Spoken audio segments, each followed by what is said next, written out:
Argentina Paraguay match শেষ হতে তখনও কয়েক মিনিট বাকি। প্যারাগুয়ের বিপক্ষে আর্জেন্টিনা পিছিয়ে ৩-২ গোলে, কিন্তু এর মধ্যেই গ্যালারির ছোট একটি অংশে শুরু হয়ে গেল হলুদ জার্সি পরা একদল খেলোয়াড়ের উল্লাস আর উদযাপন। আর্জেন্টিনা ম্যাচের শেষ বাঁশি বাজার পর যা পরিণত হয় শিরোপা জয়ের উচ্ছ্বাসে। আর্জেন্টিনাকে পেছনে ফেলে আবারও দক্ষিণ আমেরিকান অনূর্ধ্ব-20 চ্যাম্পিয়নশিপের শিরোপা জিতল ব্রাজিল। এ নিয়ে টানা দ্বিতীয় এবং সব মিলিয়ে 13তম বার দক্ষিণ আমেরিকা মহাদেশের বয়সভিত্তিক টুর্নামেন্টটির ট্রফি জিতল সেলেসাওরা।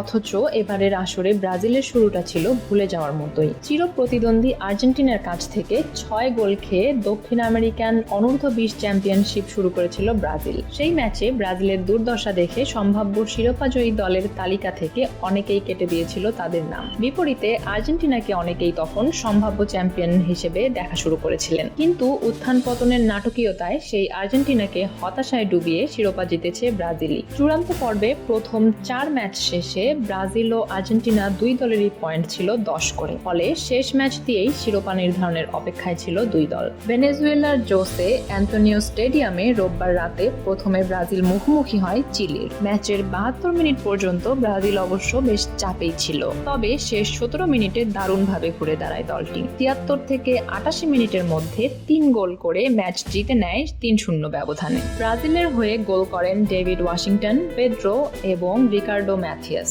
এই জয়ের ফলে আর্জেন্টিনার চেয়ে 3 পয়েন্টে এগিয়ে থাকার পাশাপাশি গোলেও এগিয়ে থাকে ব্রাজিল। ব্রাজিল চিলি ম্যাচের পর কিছুক্ষণ পর একই মাঠে খেলতে নামে আর্জেন্টিনা প্যারাগুয়ে। শিরোপা জিততে এই ম্যাচে জয় তো দরকার ছিলই, অন্তত 4 গোলের ব্যবধানও নিশ্চিত করতে হতো আর্জেন্টিনার। কিন্তু এমন কঠিন সমীকরণের কারণে ম্যাচের শুরুতেই যেন মানসিক চাপে পড়ে যায় দলটি। প্রথমার্ধ শেষে 1-0 গোলে পিছিয়ে থাকে। এই অবস্থায় আর্জেন্টিনার শিরোপা জেতার আশা একরকম শেষই হয়ে যায়। শেষ পর্যন্ত 3-2 ব্যবধানে ম্যাচ হেরে গেছে আর্জেন্টিনা। ফলে গোল ব্যবধানে নয়, 3 পয়েন্টে এগিয়ে থেকেই শিরোপা জিতেছে ব্রাজিল। এর মধ্য দিয়ে টুর্নামেন্টের প্রথম ম্যাচে 6 গোল খাওয়ার দুঃস্মৃতিকেও যেন চাপা দিল বিশ্ব ফুটবলের অন্যতম সফল দেশটি।